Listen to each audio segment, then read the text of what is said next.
Magandang hapon mga kaputak. Welcome mo ngayon sa aking channel. Ngayon mga kaputak, dito tayo ngayon sa bahay. Kauwi lang natin. Galing tayo nag-acquire. Meron tayo nag-acquire na manok mga kaputak. Gustong gusto ko kasi yung mga malalaking manok.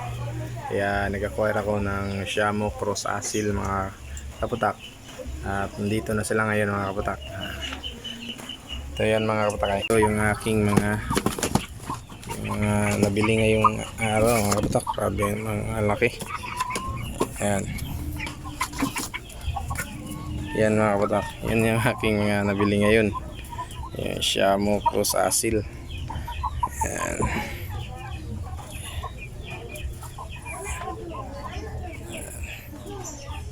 Yung aking mga bagong manok mga kaputak.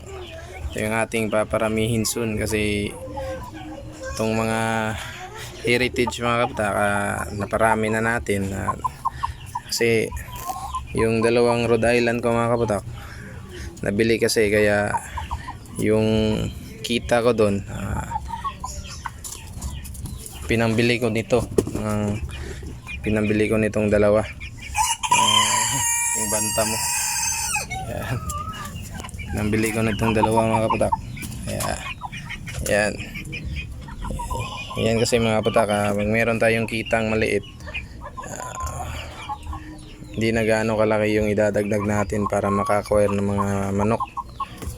Yan. Yan. Pumunta kasi ako sa kanila sa Muslim area sa malapit sa amin mga kaputak. Kaso lang sabi nila hindi na sila breed ng mga basilan kasi nawala na daw yung mga basilan na breeds. Sa kanila baka sa Mindanao meron pa mga kaputak, pero dito sa amin Muslim area sa amin wala daw basilan. Pero nakabili naman ako mga kaputak. Meron akong acquire ngayon. Ito rin sila mga Shamo Asil.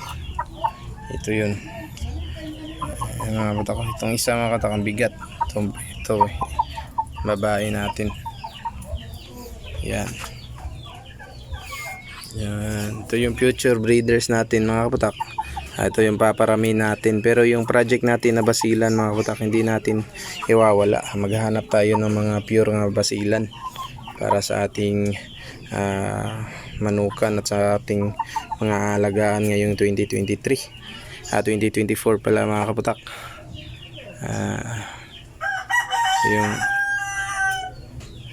Yung cross asil at saka Shamo mga kaputak.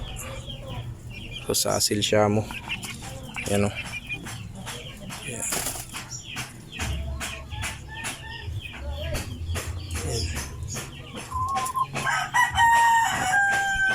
Ito mga kaputak, nabili ko sa hindi sila magkapatid kasi sa isang tao to nabili, tapos itong namang isa doon sa isang tao din yung kapitbahay niya. Ito nabili niya kasi sa malayo. Yan. Ito yung paparamihin natin dito sa ating range area, sa ating manukan mga kaputak. Yan, mga malalaki. Yan. Yan. Ito pala yung mukha ng Shamo Asil mga kaputak. Mga cross Shamo Asil, mga malalaki. Yan. Ayan na sila mga kaputak ko.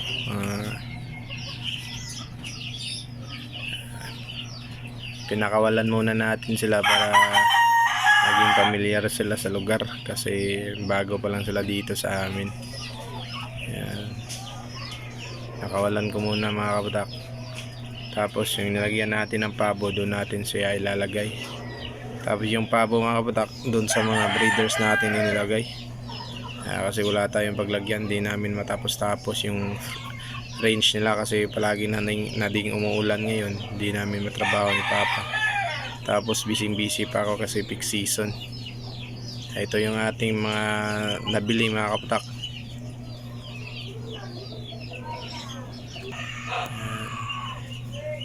Sulit na sulit mga kaputak, no? Umuulan kasi mga kaputak, nakatawad tayo.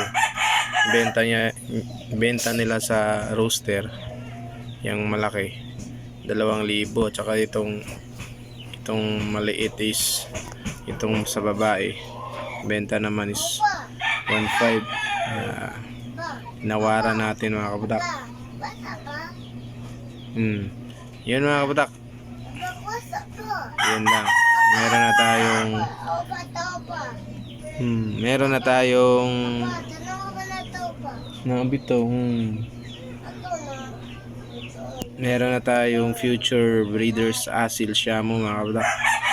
Paparamihin natin kasi gusto kong mga manok na to mga kaputak kasi ang lalaki. Yun lang mga kaputak. Happy farming po sa lahat. God bless you all.